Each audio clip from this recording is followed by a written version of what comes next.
Good morning students. आज हम BSc final year का first paper coordinate structure and function में आज आपका टॉपिक है स्केलेटल सिस्टम में चल रहा था आपके जो अपेंडिकुलर है स्ट्रक्चर स्केलेटन, उसी की बात करेंगे। तो ऑरिक्टोलेगस लोगोमोर्फा यानी कि खरगोश जो कि मैमल्स में आता है, इनमें किस तरह की स्केलेटल सिस्टम होता है इसी के बारे में बात करते हैं।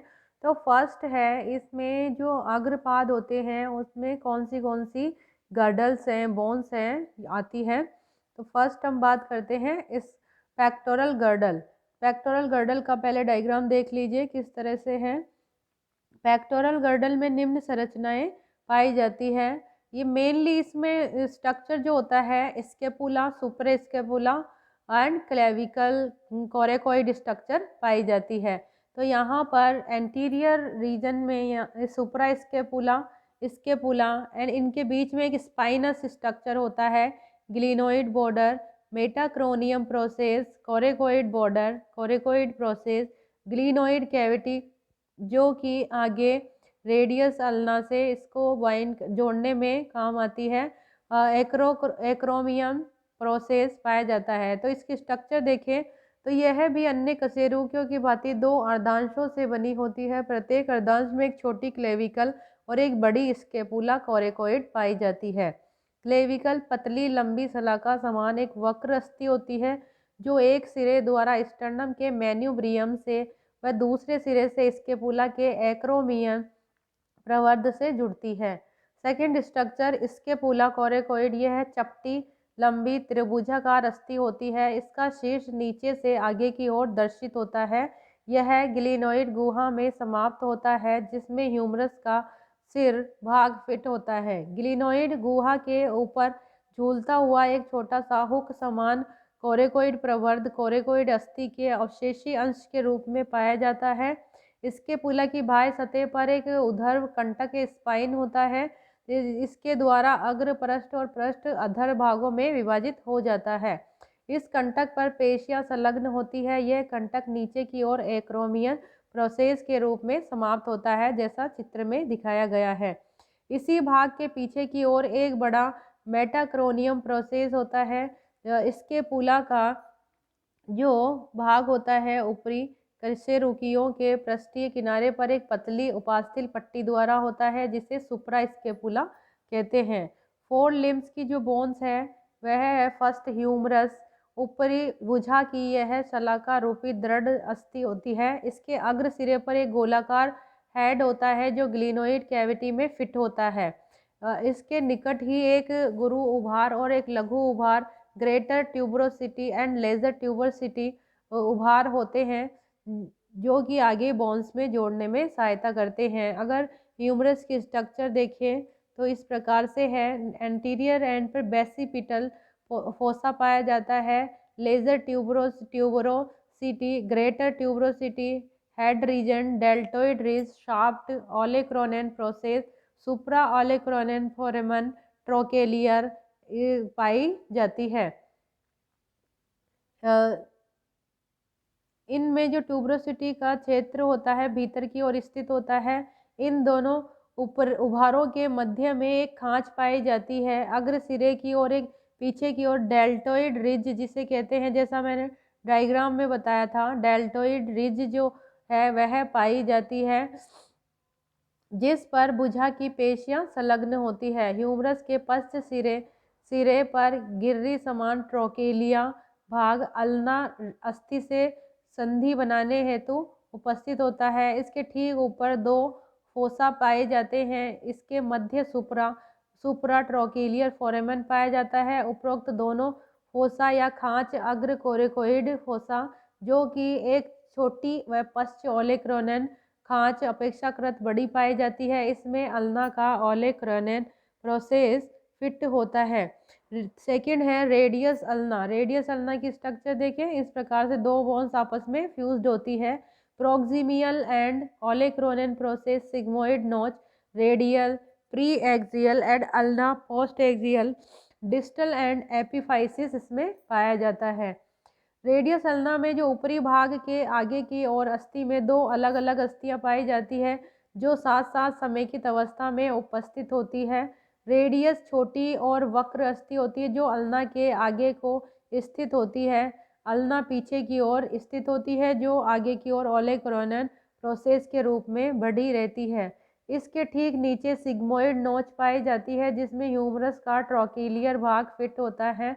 इस अस्थि के दूरस्थ भाग पर कार्पल्स कार्पल्स से संधि करने हेतु संधि स्थल या एपिफाइसिस पाया जाता है।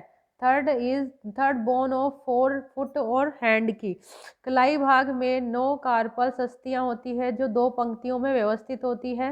रेडियल, इंटरमीडियम और अल्नेर अग्र पंक्ति में एक सेंट्रल ट्रेपजॉइड मैग्नम और अंसिफोरम पश्च पंक्ति में स्थित रहती है। अंसिफोरम 2 कपाल अस्थियों के समेकन से बनी होती है।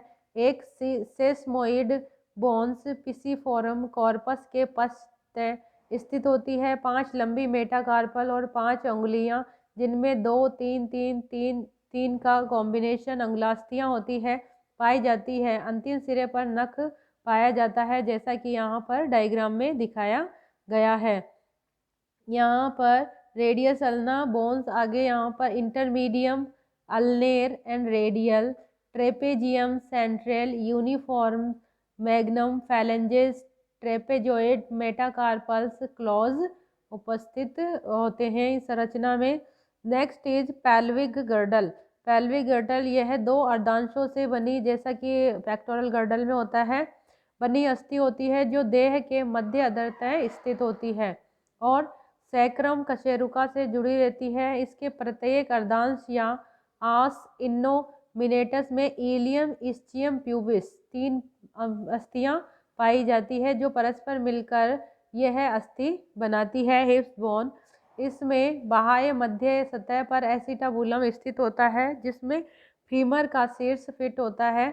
इलियम इस्चियम इसकी रचना में योगदान देती है किंतु एक छोटी कॉटिलॉइड अस्थि की उपस्थिति के कारण प्यूबिस इसमें भाग नहीं लेती है। डायग्राम इस प्रकार का है। इसमें ilium, sacroiliac facet for sacrum, pubis, acetabulum, cotyloid acetabular भी कहते हैं, pubic symphysis, obturator foramen, ischium ischial tuberosity इसमें पाई जाती है। इलियम जो है अग्र पृष्ठ पर स्थित उपास्थि बड़ी अस्थि होती है। यह चपटी फलक समान अस्थि है जो सैक्रम से जुड़ती है। इसकी लंबाई के मध्य भाग में अर्धचंद्राकार संधि सतह उपस्थित होती है एसिटाबुलम की और ये संकरी होती है। इस्चियम जो होती है यह पश्च पृष्ठतः पाई जाती है। डोर्सो लेटरोडोर्सल पाई जाती है। इसका पश्च भाग अधिक मोटाई युक्त होकर इस्चियल उभार बनाता है। बाहर की ओर हुक के समान आकृति के रूप में बढ़ा रहता है। प्यूबिस भाग यह छोटी पतली अस्थि मेखला का पश्च अधर भाग बनाती है। यह इस्चियम से अंडाकार अवकाश ऑब्सुरेटर फोरामेन बनाती है। ऑब्ट्यूरेटर द्वारा पृथक रहती है। दोनों ओर की प्यूबिक अस्थियां मध्य अधरतः जुड़कर प्यूबिक सिम्फाइसिस बनाती है। एक लिगामेंट टाइप से यह संरचना होती है। Bones of hind limb, femur जो है एंड टिबिया फिबुला अस्थियां इसमें रखी गई है। तो फीमर जो है सबसे बड़ी अस्थि होती है। यह जो जांग थाई वाला रीजन होता है वहाँ पाई जाती है। सबसे लंबी और दृढ़ बोन होती है। इसका मध्य भाग दंडनुमा, दोनों सिरे चौड़े होते हैं जैसे यहाँ दिखाया गया है। Head, greater trochanter, lesser trochanter, intercondylar groove है, इसमें कॉन्डाइल्स पाए जाते हैं। अगर इसका पोस्टीरियर व्यू देखा जाए तो ये संरचना इसमें उपस्थित होती है।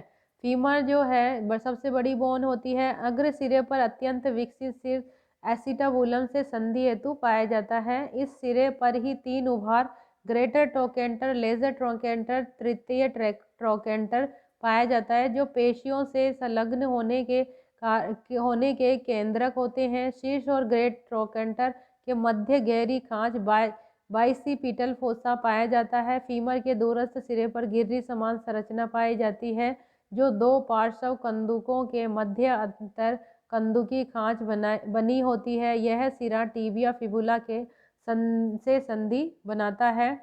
नेक्स्ट जो बोन है टिबिया फिबुला, यह पिंडली भाग की अस्थि होती है जो